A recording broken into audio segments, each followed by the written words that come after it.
നമസ്കാരം, എല്ലാവർക്കും സ്വാഗതം. ഇൻഫോർമേറ്റീവായ പുതിയ ഒരു വാർത്താ അപ്ഡേറ്റ്സിലേക്ക്. സംസ്ഥാനത്തെ തൊഴിലുറപ്പ് തൊഴിലാളികൾ എല്ലാവരും തന്നെ ശ്രദ്ധിച്ചിരിക്കണം. വളരെ സന്തോഷകരമായിട്ടുള്ള ചില അറിയിപ്പുകളാണ് കേന്ദ്ര സർക്കാരിൽ നിന്നും വന്നിരിക്കുന്നത്. തൊഴിലുറപ്പ് വേതനം വർദ്ധിപ്പിക്കുക മാത്രമല്ല, മറ്റ് ആനുകൂല്യങ്ങളും തൊഴിലുറപ്പ് തൊഴിലാളികളെ കാത്തിരിക്കുകയാണ്. അപ്പോൾ തീർച്ചയായും ഈ ഒരു ഇൻഫർമേഷൻ മുഴുവനായും ശ്രദ്ധിക്കണം. മറ്റുള്ളവരിലേക്കും ഷെയർ ചെയ്ത് എത്തിക്കുവാനും നിങ്ങൾ മറക്കരുത്. ഇതുപോലുള്ള സർക്കാർ അറിയിപ്പുകൾ യഥാസമയം ലഭിക്കുന്നതിന് വേണ്ടി വാട്സപ്പ് ഗ്രൂപ്പിൽ ജോയിൻ ചെയ്യുക. അപ്പോൾ നമുക്ക് വിശദമായിട്ടുള്ള അറിയിപ്പുകളിലേക്ക് വരാം. രാജ്യത്തെ തൊഴിലുറപ്പ് തൊഴിലാളികളുടെ ദിവസ വേതനം കേന്ദ്ര സർക്കാർ വർദ്ധിപ്പിച്ചു. പുതുക്കിയ നിരക്ക് 369 രൂപയാണ്. കേരളത്തിലെ തൊഴിലുറപ്പ് തൊഴിലാളികളുടെ ദിവസക്കൂലി. മഹാത്മാഗാന്ധി ദേശീയ ഗ്രാമീണ തൊഴിലുറപ്പ് പദ്ധതി പ്രകാരമുള്ള പുതുക്കിയ വേതനം ഈ ഒരു ഏപ്രിൽ 1-ാം തീയതി മുതൽ പ്രാബല്യത്തിൽ വരുമെന്ന് ഗ്രാമവികസന മന്ത്രാലയത്തിൻ്റെ ഉത്തരവിൽ പറയുന്നു. നിലവിൽ 346 രൂപയാണ് കേരളത്തിലെ തൊഴിലാളികൾക്ക് പ്രതിദിനം ലഭിക്കുന്നത്. 6.65% വർധനവ്.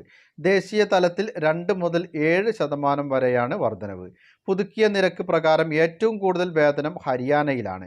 400 രൂപയാണ് തൊഴിലാളികൾക്ക് ലഭിക്കുക. മഹാത്മാഗാന്ധി ദേശീയ ഗ്രാമീണ തൊഴിലുറപ്പ് പദ്ധതിയിൽ വേതനം പ്രതിദിനം 400 രൂപയിൽ എത്തുന്നത് ഇതാദ്യമാണ്.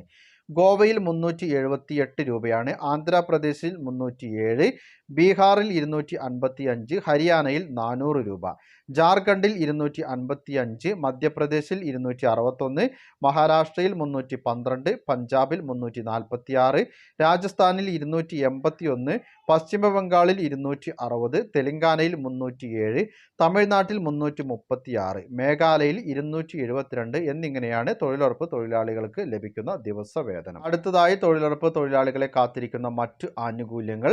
തൊഴിലുറപ്പ് തൊഴിലാളികൾ ജോലിക്കിടെ മരണപ്പെട്ടാൽ കുടുംബത്തിന് ധനസഹായമായി 2 ലക്ഷം രൂപ 5 ദിവസത്തിനകം ലഭിക്കും. 2022 ജൂൺ 1 മുതൽ മുൻകാല പ്രാബല്യത്തോടെ ഈ ഒരു സഹായം അനുവദിക്കാനായി തദ്ദേശ വകുപ്പ് സർക്കുലർ ഇറക്കിയിട്ടുണ്ട്. നിലവിൽ ആദ്മി ബീമാ യോജന പ്രകാരമുള്ള 75,000 രൂപയായിരുന്നു സംസ്ഥാനത്ത് നൽകിയിരുന്ന ധനസഹായം. ഇത് കേന്ദ്ര സർക്കാർ 2 വർഷം മുൻപ് 2 ലക്ഷം രൂപയാക്കി ഉയർത്തിയെങ്കിലും സംസ്ഥാനത്ത് നടപ്പിലാക്കിയിരുന്നില്ല.